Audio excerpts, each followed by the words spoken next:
வெறுமையாய் இருப்பதை தேவன் சிருஷ்டிப்பதில் மிகவும் சிறப்பானவர். தேவன் சிருஷ்டிப்பதில் மிகவும் வல்லமையானவர்.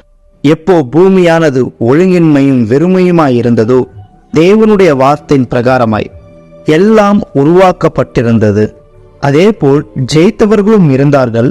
யாரெல்லாம் தன் வாழ்க்கையில் தேடினார்களோ அவர்கள் பெற்றுக்கொண்டார்கள் வெறுமையை எப்படி நிரப்புவது என்று. ஆபிரகாமினுடைய வெறுமை, தன் வாழ்க்கை இருந்த அவமானம் மாறியது, வாக்களிக்கப்பட்டதை பெற்றார்.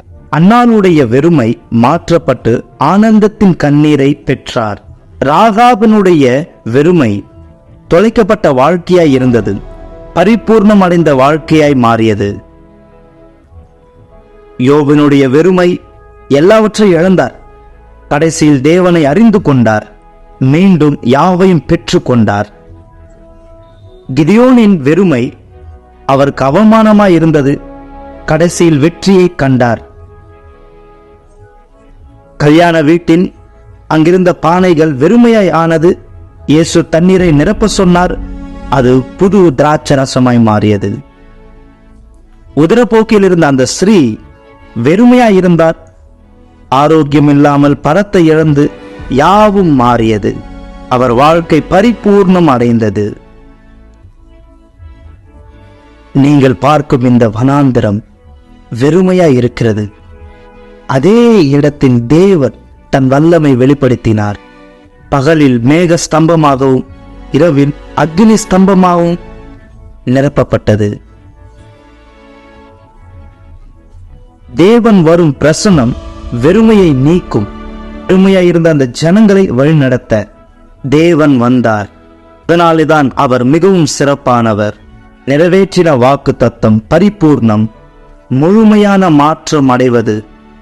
எனவே யார் நீங்கள் வெறுமையோடு உங்களுடைய சரீரத்திலும் ஆத்மாவிலும் இருக்கிறீர்களோ, எனவே உங்கள் வாழ்க்கை அர்ப்பணியுங்கள், நீங்கள் நிரப்பப்படுவதற்காக. ஏனென்றால் அவருக்கு தெரியும் எப்படி சிறப்பான விதத்தில் செய்வதென்று. எனவே வெறுமையின் அவமானத்தை மாற்றிக்கொள்ள விரும்பினால் வாக்களிக்கப்பட்டதை பெற்றுக்கொள்ள வாருங்கள்.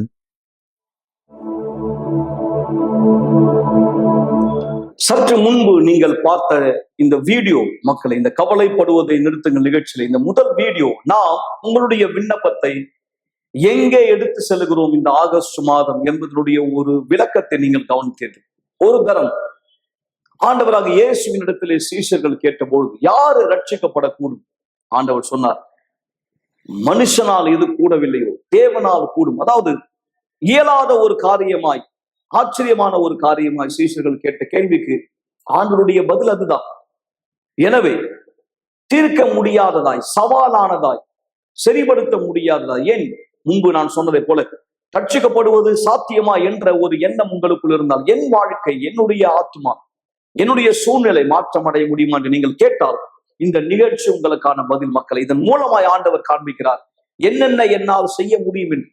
நீங்கள் கேட்க போகிற சாட்சி இந்த நிகழ்ச்சியிலே 2 அற்புதமான சாட்சிகள், அவர் என்ன செய்ய முடியும் என்பதற்கான மிக சிறந்த ஆதாரமா இருக்கிறது. எனவேதான் தானியேல் உபவாசம் இஸ்ரவேல் சிறப்பு நிகழ்ச்சியினுடைய உறுதுணையாய் வந்திருக்கிறது. பரிசுத்த ஆவி ஒருத்தர் வாழ்க்கைக்குள் பிரவேசிக்கும் பொழுது என்ன மாற்றங்கள், அசாதாரணமான காரியங்கள், அதி அற்புதமானவைகள் இயற்கையாய் நடைபெற முடியும். இயற்கையாய் என்று நான் சொல்லும் போது இவ்வுலகத்திலே வாழ்கிற நமக்கு நடைபெற முடியும். இது பைபிள் காலத்தில் எங்கோ நாம் கேள்விப்பட்ட ஒரு செய்தி அல்ல மக்களை. இக்காலகட்டத்தில் 2024 இன்று தேவன் நம் மத்தியிலே செய்கிறார். அதற்கு இவர்கள் இன்னொரு ஆதாரம். இந்த வாரம் முழுவதும் யார் தொடர்ந்து நிகழ்ச்சியில் எங்களோடு இணைந்திருந்தீர்களோ, திங்கள் முதல் வெள்ளிக்கிழமை வரை நீங்கள் தொடர் சாட்சிகளை கேட்டீர்கள்.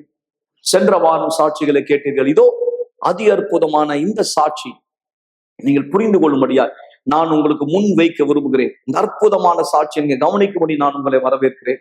தொடர்ந்து நிகழ்ச்சியில இணைந்திருக்கலாம்.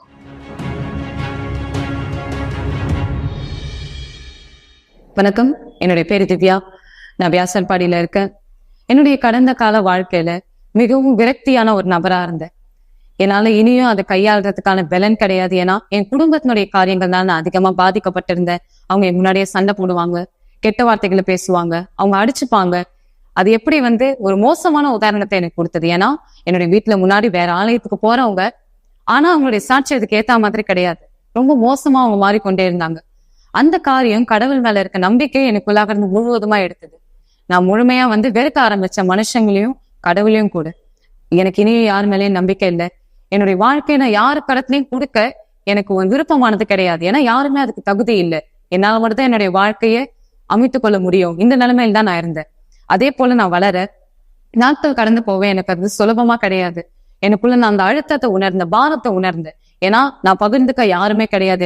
எனக்கு ஒரு வழிகாட்டுதல கொடுக்க யாருமே இல்லை. எனக்குள்ள அந்த நம்பிக்கையானது கொடுக்க யாருமே கிடையாது. இதே நிலைமையில தான் நான் இருக்கும்போது ஒரு நாள் நான் யூனிவர்சல் ஆலயத்தை பத்தி கேள்விப்பட்டேன். நான் போன அந்த நேரம் மிக சரியா இஸ்ரவேல் சிறப்பு நிகழ்ச்சி நடந்துட்டு இருந்தது. அந்த நேரம் அநேக சாட்சிகளானது போட்டாங்க. அப்ப அந்த நேரத்துல அந்த சாட்சிகள் எல்லாமே பண வாழ்க்கையை பத்தி சிலது இருந்தது, குடும்பத்தை பத்தி, திருமண வாழ்க்கையை பத்தி, இல்ல சில காரியங்கள் அதிசயங்களை பெற்றுக்கொண்ட பிரகாரம் இந்த சாட்சிகளுக்கு எல்லாமே ஒரே காரியத்தை தான் மையப்படுத்துச்சு, ஒரே காரியத்தை தான் அர்த்தப்படுத்துச்சு. என்னன்னா பரிசுத்த ஆவியானவர். முதல் தடவை நான் பரிசுத்த ஆவியானவர் பத்தி அங்கதான் கேள்விப்பட்டேன். முன்னாடி நான் வேற எங்கேயும் கேள்விப்பட்டது கிடையாது. அப்ப அந்த நேரம் அவங்க சொன்ன சாட்சிகளும் எப்படிதான் பிரச்சனை ஏதோ ஒரு இடத்துல இருந்தது. ஆனா அதனுடைய தேர்வு பரிசுத்த ஆவின்னு சொன்னாங்க. அப்ப இந்த ஒரு காரியம்தான். அப்ப அவரால் மட்டும்தான் என்னுடைய வாழ்க்கைக்கும் ஒரு தீர்வு கொடுக்க முடியும், அவரால் மட்டும்தான் என்னை முழுமையாக்க முடியும் அப்படின்ற முதல் நம்பிக்கை எனக்கு அந்த இடத்துல இருந்தா கிடைச்சது. அப்ப அதனால நான் ஈர்க்கப்பட்டேன். இன்னும் அதிகமா அவரை தேடணும்ன்ற முயற்சியில நான் ஈடுபட்டேன். அதிகமா நான் ஆலயத்துக்கு போறது, அவரை பத்தி தெரிஞ்சுக்கிறது, முதலாவது அவருடைய வார்த்தையை குறித்து. ஏன்னா முன்னாடி நான் எதையும் பண்ணதில்லை. ஆனா பிற்பாடு அவருடைய வார்த்தையை குறித்து நான் தெரிஞ்சுக்க ஆரம்பிச்சேன். அதனுடைய அர்த்தத்தை பத்தி தெரிஞ்சுக்க ஆரம்பிச்சேன். அதுக்கப்புறமா அதை அதிகமா தியானிச்சேன், ஜெபம் செய்ய ஆரம்பிச்சேன் அதிகமா. இது எல்லாமே எனக்கு புதிதா இருந்தது. ஆனா அவர் மேல இருந்த தாகம் எனக்கு, அதனால நான் அதிகமா இதை பத்தி தெரிஞ்சுக்க ஆரம்பிச்சேன். அப்பதான் நான் தெரிஞ்சுக்கிட்டேன், மிக சரியான தியாகம் என்பது 3 விதத்தை சேரும். ஆவிக்குரிய விஷயம், உடல் ரீதியான விஷயம், அதே போல பொருளாதார விஷயம்.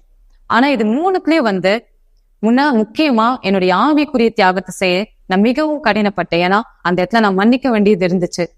நான் என்னுடைய கடந்த காலத்தை மறக்க வேண்டியது இருந்துச்சு. கடவுள் ஒருத்தர் இருக்காருன்னு முதல்ல நான் நம்ப வேண்டியதா இருந்தது. எனவே என்னுடைய ஆவிக்குரிய வாழ்க்கையில அந்த காரியத்துல நான் தியாகத்தை செய்ய என்னுடைய முழு பலத்தை போட்டேன். அதே போல உடல் ரீதியா நான் அதிகமா ஆலயத்துக்கு வர ஆரம்பிச்சேன். அப்ப எனக்கு ஞாபகம் இருக்கு, அந்த இஸ்ரவேல் சிறப்பு நிகழ்ச்சி கடைசி நாள் ஒரு ஞாயிற்றுக்கிழமை கூட்டமானது. ஒரு மிக முக்கியமான கூட்டத்துக்கு நான் அன்னைக்கு வந்திருந்தேன். அப்போ அன்றைக்கே நான் காலையில எழுந்திருக்கும் போதே எனக்குள்ள ஒரு நம்பிக்கை, ஆமா இன்னைக்கு எல்லாமே முடிவுக்கு வரப்போகுது, இன்னைக்குதான் என்னுடைய வாழ்க்கையினுடைய இந்த வலி நிறைந்த இந்த கடந்த காலத்துக்கு இதுதான் கடைசி நாளா இருக்கும். இந்த ஒரு நம்பிக்கையில எழுந்தாங்க. காலையே எனக்கு வித்தியாசமா தான் இருந்தது. அப்ப கூட்டத்துக்கு நான் வரும்போது நான் செய்தியை கேட்டேன். எந்த ஒரு கவன திசைவும் நான் அடையல. அந்த செய்தி முழுவதுமா அந்த ஆவியை நான் பெற்றுக்கொண்டேன். அப்ப அந்த நேரமே நான் பரிசுத்த ஆவியை தேடுவதற்காக, அந்த நேரத்துக்காக நான் காத்திருந்தேன். என்னால இனியும் பொறுமையா இருக்க முடியல. என்று முழுமையா நான் அவர்கிட்ட ஊற்றணும். இதே ஒரு நோக்கத்துல நான் பரிசுத்த ஆவியை தேடினேன். முழுமையா அன்னைக்குதான் அவருடைய அபிஷேகத்தை நான் பெற்றுக்கொண்டேன். அவருடைய அபிஷேகம் பெற்றுக்கொண்ட பிற்பாடு முதல் அடையாளம் எனக்கு ஒரு விடுதலையானதா உணர்ந்தேன். இனியும் என்னுடைய தோள்கள் மேல அந்த பாரமானது கிடையாது. என்னுடைய வாழ்க்கையில இனி என்ன நடக்க போகுது அந்த பயம் எனக்கு கிடையாது. அப்போ நான் ஒரு ரிலீஃபா ஃபீல் பண்ணேன். பரிசுத்த ஆவியானவர்னு ஒருத்தர் இருக்காரு, எனக்கு மேலானவர் ஒருத்தர். அவருடைய வெளிச்சம் இப்ப எனக்கு அதிகமா தெரியுது. என்னுடைய ஆவிக்குரிய விதத்துல அவர் பாதையை வெளிப்படுத்துறாரு. எனவே ஒவ்வொரு நாளும் அவர் என்னை பலப்படுத்துறாரு நான் அதுல முன்னோக்கி போவதற்காக. இதுக்கு பிற்பாடு பரிசுத்த ஆவியை பெற்றுக்கொண்ட பிற்பாடு நான் எனக்குள்ள முதலாவது மாற்றத்தை பார்த்தேன். வெளிப்புறத்துல எனக்குள்ளாக நான் மாற்றத்தை பார்த்தேன். என்ன நான் முதல்ல மாத்திக்கிட்டேன், நான் பார்க்கிற விதம், நான் எப்படி மத்தவங்க கூட நடந்துக்கிறேன், அது எந்த அளவு அவங்களை பாதிக்குது, மத்தவங்களை பத்தி நான் புரிஞ்சுக்க ஆரம்பிச்சேன். அதே விதத்துல நான் மத்தவங்களுக்கு உதவி செய்யற விதத்துலயும் நான் முன்னோக்கி போனேன். இப்ப நான் திருப்தி அடைந்த ஒரு நபரா இருக்கேன். இனியும் எனக்குள்ள எந்த ஒரு குறைவும் இல்லை, எந்த ஒரு தொந்தரவும் எனக்கு கிடையாது. இப்ப எனக்கு சரியான ஒரு டைரக்ஷன் இருக்கு. அதை நான் பின்பற்றி போக எனக்கு பலனானதை அவர் கொடுக்குறாரு. இனி அதிகமா அவரை பத்தி நான் தெரிஞ்சுக்கணும், அதிகமா அவருக்காக செய்யணும் என்ற ஆர்வம் எனக்குள்ளே தினமும் அதிகமாயிட்டே வருது. இன்னைக்கு நான் உண்மையா சந்தோஷமான ஒரு நபரா இருக்கிறேன். என்னுடைய குடும்பத்துல கூட திருப்தியான ஒரு நபரா.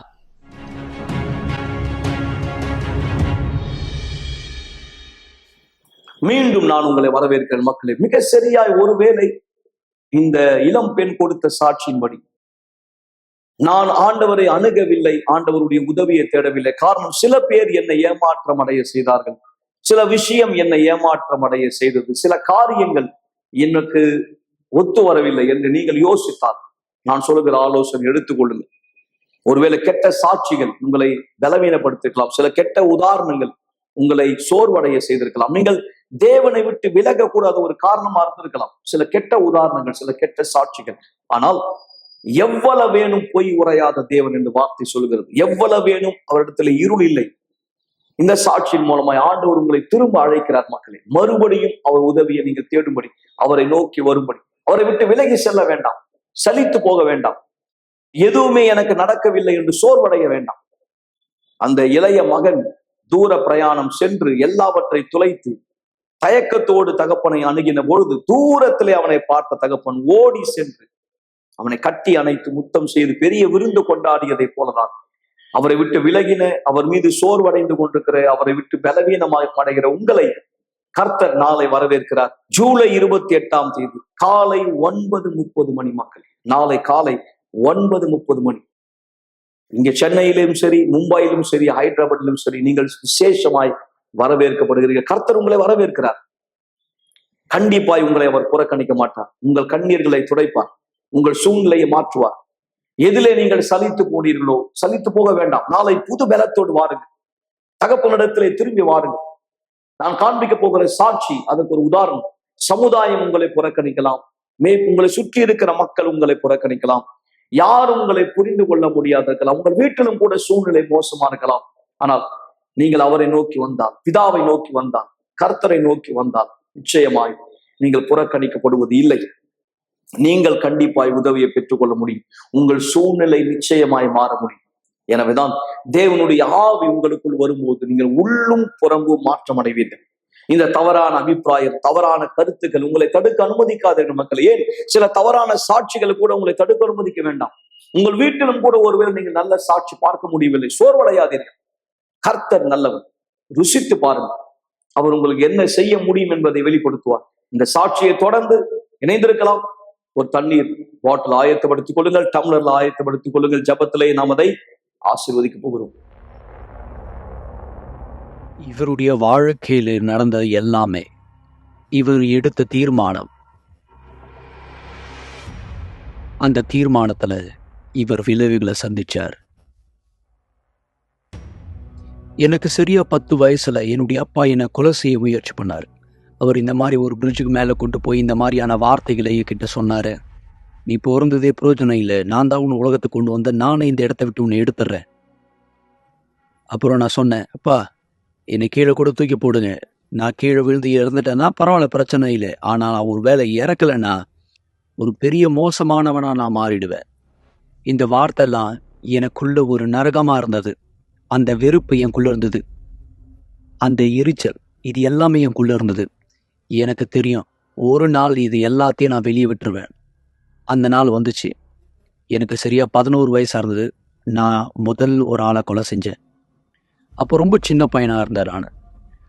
நான் சீர்திருத்தும் பள்ளியில் தள்ளப்பட்டேன். அந்த இடத்துல நான் ஒரு படிப்பாறை மாதிரி இருக்கும், கற்றுக் கொடுப்பாங்க. அது ஒரு பள்ளிக்கூடம் மாதிரி, சீர்திருத்தும் பள்ளி. அங்கே தான் நான் நிறைய தவறான விஷயத்தை கற்றுக்கிட்டேன். நான் அந்த இடத்த விட்டு வெளியே வரும்போது நான் செஞ்ச முதல் விஷயம், அங்கே கற்றுக்கின எல்லா விஷயத்தையும் நான் வெளியே செஞ்சேன்.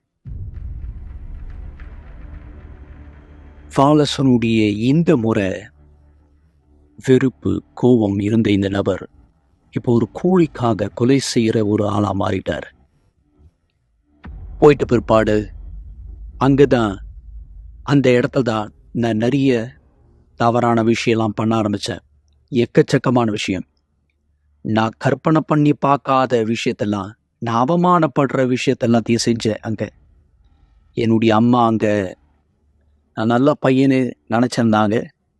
ஆனால் உண்மை தெரிய வந்தது, நான் நல்ல பையன் இல்லை, நான் ஒரு மிருகம்தான் அப்படின்னு. அவங்க கண்டுபிடிச்சாங்க. அப்புறமா எனக்குள்ளே இருந்த ஒரு ஆசை, கொலை செய்கிறது எல்லாரையும் கூலிக்காக. நான் ஒரு முறை ஒருத்தனுடைய உயிர் எடுத்து எங்கள் அம்மா கண்ணுக்கு முன்னாடியே, அது நடந்த பிற்பாடு எங்கள் அம்மா கவலை அடைஞ்சாங்க, ரொம்ப பயந்துட்டாங்க. என்னுடைய பையன் ஒரு கொலைக்காரனாக மாறி இருக்கானே அப்படின்னு. நான் ஒரு மனுஷனாவே என்னை பார்க்கல, நான் ஒரு மிருகமாக தான் என்னை பார்த்தேன். ஏன்னா எனக்குள்ள எதுவுமே இல்லை, எனக்குள்ள என் மேலே அன்பே இல்லை, ஆண்டவர் மேலே எனக்கு அன்பே இல்லை. என்னை பொறுத்த வரைக்கும் நான் தான் ஆண்டவர். எனக்கு யார் மேலேயும் அன்பும் இல்லை, நான் பாசமாக வைக்கலை. எனக்குள்ள ஒரு யோசனை, ஒரு எண்ணம் பிறந்தது, நான் இப்படி தான், நான் தான் பெரியவன், என்னை யாராலையும் பிடிக்க முடியாது, என்னை யாராலையும் அசைக்க முடியாதுன்னு நினச்சேன். ஆனால் அந்த ஒரு நாள் என்னுடைய வேலைக்காக நான் சில பொருட்கள்லாம் கொண்டு வந்த ஆயுதங்கள் எல்லாத்தையும் அதை நாங்கள் திருடி கொண்டு வந்தோம். துப்பாக்கிகள், அப்புறம் எல்லாத்தையும் என்னுடைய காரில் நான் வச்சுருந்தேன். அப்போ அந்த நேரம் போலீஸுங்க என்னை துரத்த ஆரம்பித்தாங்க அவங்களுடைய காரில். அப்போ என்னுடைய வேகம் சரியாக 120 140. இந்த அளவுக்கு நான் வேகமாக ஓட்டிட்டு அவங்ககிட்ட இருந்து தப்பிக்க முயற்சி பண்ணேன். அந்த நேரத்தில் தான் சரியா பின்னாடி இருந்த ஒரு போலீஸ்காரர் என்னுடைய தலையிலேயே சுட்டார். ஒரு குண்டு என்னுடைய தலை மேலே படப்பட்டுச்சு. அது பட்ட உடனே என்னுடைய காரோடு சேர்ந்து நான் சாஞ்சிட்டேன். நிலைமை ரொம்ப மோசமாக தள்ளப்பட்டது. சரியா என்னுடைய தலையினுடைய எலும்பு உடஞ்சி உள்ளே குத்திக்கிடுச்சு சதையோடு சேர்த்து. என்னுடைய 5 முறை சிகிச்சை பண்ணாங்க என்னுடைய தலைக்கு அந்த குண்டை எடுக்கிறதுக்காக. அது மட்டும் இல்லை, உள்ள சில கண்ணாடி துளி எல்லாமே குத்தி இருந்தது. ஒரு 2% மட்டும்தான் நான் பிழைச்சிருக்க கூடும். நான் கண்ணை முழிச்சு பார்க்கும்போது வெறும் 2 மாதம் இருந்த மாதிரி தான் இருந்தது. ஆனால் அப்போ தான் எனக்கு தெரிய வந்தது, அது கிட்டத்தட்ட 1.5 வருஷத்துக்கிட்ட ஆயிடுச்சு. அந்த நிலைமையில என்னை பார்த்துக்க யாருமே என் கூட இல்லை. நான் வெறும் கீழே ஒதுக்கப்பட்டேன், தள்ளப்பட்டேன். என்னை பார்த்துக்க யாருமே இல்லை. நான் மட்டும்தான் தனியாக அந்த இடத்துல இருந்தேன். யாருமே என்னை பார்த்துக்கல. ஆனால் எனக்கு நினைவு தெரிஞ்ச பிற்பாடு என்னுடைய வலது கையில் வலது கால்லாம் அசைவு போயிடுச்சு. நானும் கண் முழிச்சு பார்க்கும்போது என்னை செயினில் கட்டி போட்டு வச்சுருந்தாங்க. ஏன்னா என்னை சிறைச்சாலையில் வச்சு என்னை சிகிச்சை பார்த்துட்டு இருந்தாங்க. அங்கே யாருமே எனக்கு உதவி செய்யல இல்லை. பக்கத்தில் பார்த்துக்கோ யாருமே என் கூட இல்லை. என்னுடைய துணியை, என்ன குளிப்பாட்டை, என்னுடைய சில மோஷன் பண்ணாத உதவி செய்ய யாருமே என் கூட இல்லை. அந்த கடினம் எனக்குள்ளே இருந்தது. சாப்பாடு யாரும் ஊட்ட எனக்கு யாருமே இல்லை. சாப்பாடு ஊட்டுறது கூட யாருமே இல்லை. நான் நினச்ச யாருமே கூட இல்லை. என்னையே விட்டாங்க இந்த மாதிரி.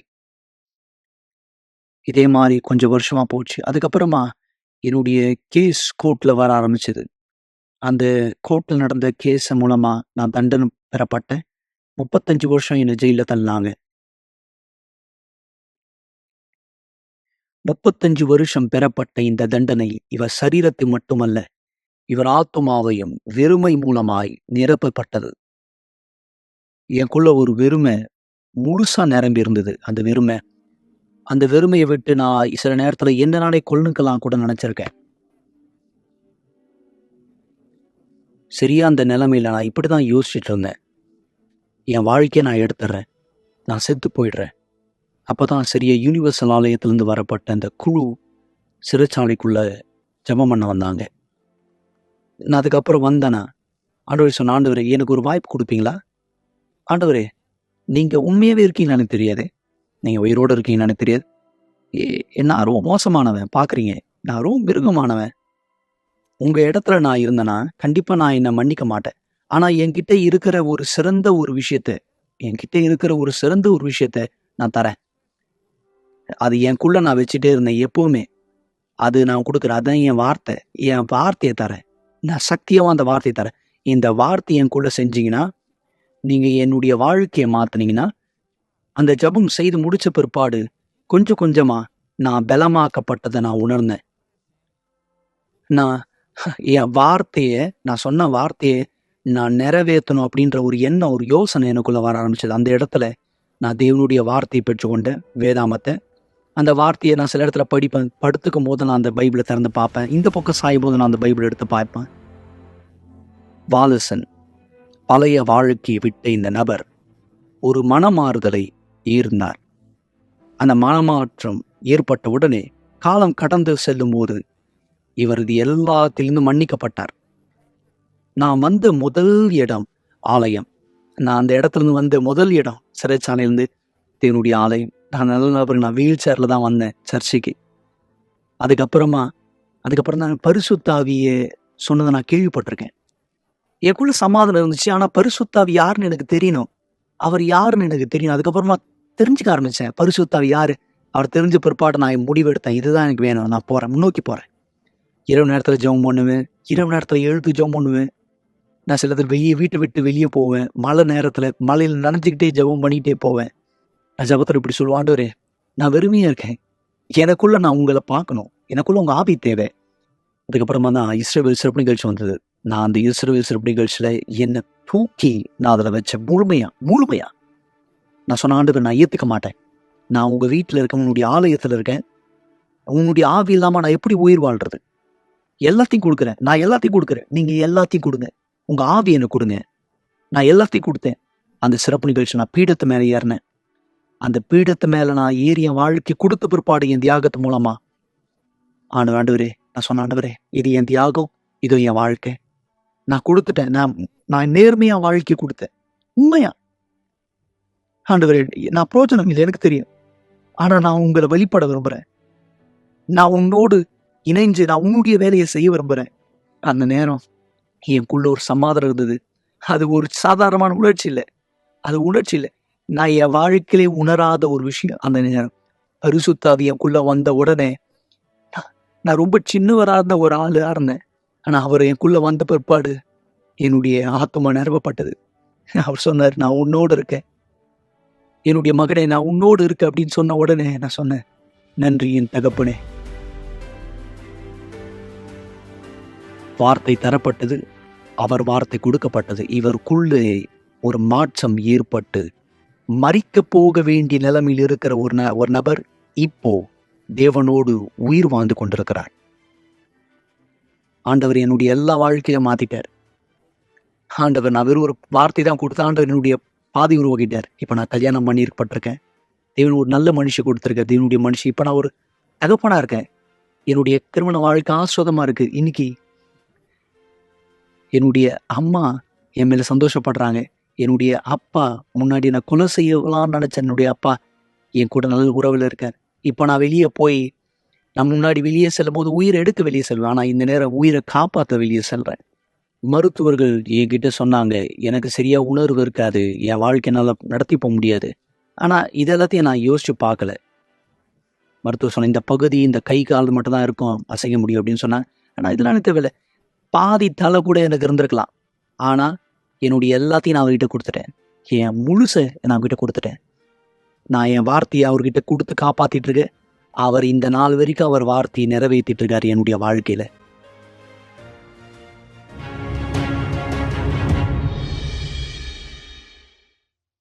நல்லது நண்பர்களே, இந்த அற்புதமான சாட்சி உங்களுக்கு ஒரு புது உற்சாகத்தை கொடுத்திருக்கும், எனக்கு எவ்வளவேனும் சந்தேகம் இல்லை. இந்த சாட்சி மனுஷ ரீதியாய் சாத்தியமா? யோசி, இது அறிவியல் பூர்வமாய் சாத்தியமா? மருத்துவ ரீதியாய் கூட ஒரு சவால். அவருடைய தலையிலே, நான் சொல்ல வேண்டுமானால் மூளையிலே கால்வாஸ் பகுதி போய்விட்டது. பாருங்கள், கர்த்தர் எவ்வளவு தெளிவான ஒருவராய் வைத்திருக்கிறார், வெற்றிக்குரியவராய். அவருக்குள்ள இருக்கிற தைரியத்தை பாருங்க. சில பேர் வாழ்க்கையில ஒரு சிறு விஷயம் இழந்த போதே சோர்ந்து போயிடுறாங்க. சில பேர் தற்கொலைக்கு யோசிக்கிறாங்க. ஒரு வேலை இழந்துட்டேன், இல்ல ஒரு பணத்தை தொலைச்சிட்டேன், ஒரு தேர்விலே தோற்று விட்டேன், எல்லாமே முடிஞ்சு போனதான் நினைக்கிறாங்க. அவருடைய தலையில மூளையில கால்வாசி பகுதி போனது. அவர் சொல்றார், பாதி எனக்கு போனாலும் கவலை இல்லை, தேவன் எனக்குள் இருக்கிறார். பரிசுத்த ஆவி ஒருத்தருக்குள் வரும்போது இதான் நடக்கும். வெறும் பேசுவது மாத்திரமல்ல, அந்த நபர் அப்படிதான் வாழ்வார். இந்த பலன் உங்களுக்கு தேவையா? என்னோட ஜெபத்துல இணையுங்கள். இந்த ஒரு சிறு விளக்கத்தின் வீடியோ கவனிங்கள். தானியேல் உபவாஸ் மூலமாய் நீங்கள் பரிசுத்த அபிஷேகத்தை பெறும்படி, மேலும் நாளை காலை 9:30 மணி எங்களோடு இணையும்படியா இந்த வீடியோவை தொடர்ந்து ஜெபத்திலே ஒன்றிணையலாம். மீண்டும் உங்களை அடுத்த வாரம் திங்கட்கிழமை இரவு இதே நிகழ்ச்சியில சந்திப்போம். வீடியோவை கவனிங்க. ஜூலை 11ஆம் தேதி முதல் 31ஆம் தேதி வரை சுத்திகரிப்பிற்கான 21 நாட்கள் இந்த உபவாசமானது இஸ்ரவேல் சிறப்பு நிகழ்ச்சியோடு ஒருங்கிணைகிறது. விசேஷமாக யாரெல்லாம் பரிசுத்தாவின் அபிஷேகத்தை பெற விரும்புகிறார்களோ, எதை நீங்கள் தவிர்த்து கொள்ள வேண்டும், தேவனோடு கூட இருக்கிற உங்களுடைய உறவுக்கு தடையா இருக்கக்கூடிய உலகத்தோடு உங்களை இணைக்கிற எல்லாவற்றையும் எதை நீங்கள் தவிர்க்க கூடாது, UCKG-யினுடைய எல்லா சமூக வலைத்தளங்களையும் அவையாவன நம்முடைய நிகழ்ச்சிகள் ஃபேஸ்புக்கிலே, பிஷப் எடிர் மசேடோ அவருடைய வீடியோக்கள் யூடியூபிலே, யூனிவர் வீடியோ, மேலும் பல எல்லாமே தேவனுடைய காரியத்தோடு சம்பந்தப்பட்டவை மட்டுமே. மீண்டும் ஜூலை 11ஆம் தேதி முதல் 31ஆம் தேதி வரை சுத்திகரிப்பிற்கான 21 நாட்கள் ஒரு மாபெரும் காரியத்திலே ஒருங்கிணையுங்கள். ஆசீர்வாதமான தானியேலின் உபவாசமாய் இருக்கட்டும்.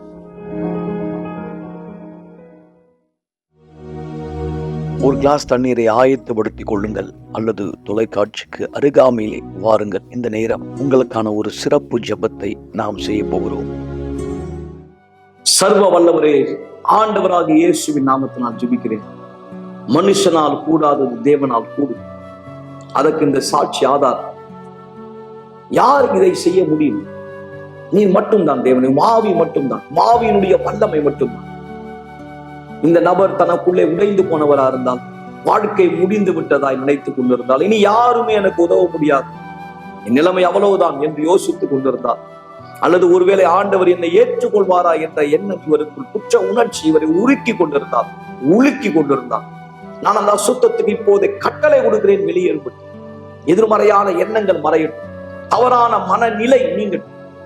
இந்த ஜபத்தின் மூலமா இவருக்குள் புது உற்சாகத்தை கொண்டு வாருங்கள். இழந்த நம்பிக்கையை திரும்ப கொண்டு வாரும். தன்னிடத்துல இருக்கிற அந்த கடுகளவு விசுவாசத்தோடு இவர் நாளை உண்மை அணுகும்படி செய்யும். இந்த தண்ணீரை அதற்கு ஒரு வழியாய் பயன்படுத்தும். எல்லா சந்தேகம், குற்ற உணர்ச்சிகள், பாரங்கள் நீங்கும்படி, சரீரத்தில் உள்ள வலிகள் நீங்கும்படி, சிந்தனையில் உள்ள தவறான எண்ணங்கள் மறையும். வார்த்தையின்படியே இவருக்கு நடைபெறுவதாய், வாக்கு தத்தம் ஆபிரகாமுக்கு பலித்ததை போல, அன்னாளுக்கு பலித்ததை போல, இந்த மக்களுக்கு பலித்ததை போல, இதை விசுவாசிக்கிறவர்கள் ஒவ்வொருத்தருக்கும் பலிப்பதாய் ஜபத்தினால் இவர்களை ஆசீர்வதிக்கிறேன். குடும்பத்தை ஆசீர்வதிக்கிறேன். சமாதானத்தை அறிக்கை செய்கிறேன். ஆண்டவராக இயேசு கிறிஸ்துவின் பெயரின் மகிமைக்காய், ஆமென். ஆசீர்வாதமான இரவா இருக்கட்டும். ஆசீர்வதிக்கப்பட்ட தண்ணீரை குடியுங்கள். நாளை காலை உங்களை ஆலயத்தை சந்திப்போம். திங்கள் மீண்டும் இதே நிகழ்ச்சியிலே சென்று வாருங்கள். தேவனும் அனைவரை ஆசீர்வதிப்பார். ஒரு நாள் நீங்க கடைசியா இந்த உலகத்துல எழுந்துப்பீங்க. அந்த நாள் கடைசியான நாளா இருக்கும்.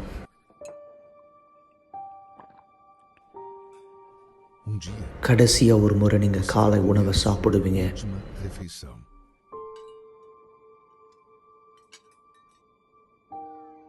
ஒரு நாள் உங்க குடும்பத்தினுடைய முகத்தை கடைசியா நீங்க பார்ப்பீங்க.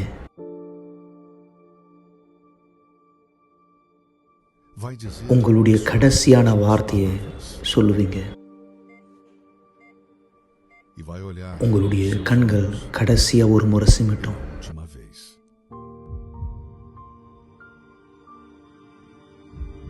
உங்க இருதய துடிப்பு கடைசியா ஒரு முறை துடிக்கும்.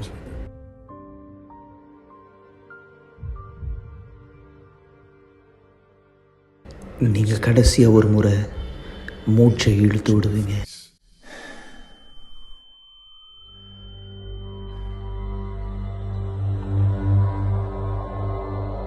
அந்த நேரம் உங்களுடைய ஆவிக்குரிய கண்களை திறக்கப்படும்.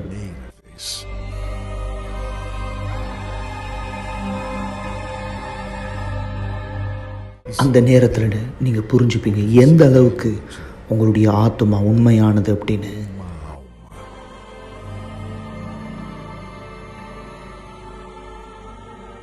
அந்த நாள் இந்த பூமியில நடந்தது எல்லாமே உங்களுடைய ஆத்மாவை காப்பாற்ற மட்டும் நீங்க புரிஞ்சுப்பீங்க. கடைசியா ஒரு முறை நீங்க அதை பார்க்குற நேரம் உங்க ஆத்மாவை வந்து கொண்டு போறது யாரு?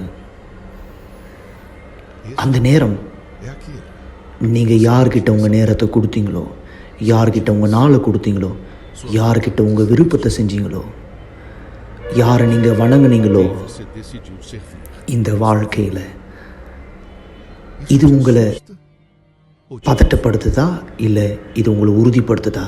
உங்க கடைசி நாள் இந்த பூமியில உங்களுடைய முதல் நாளாக அமைய போது பரலோகத்தில் தேவனோடு சந்தோஷமா அல்லது நித்திய கால மரணம் நரகத்தில்?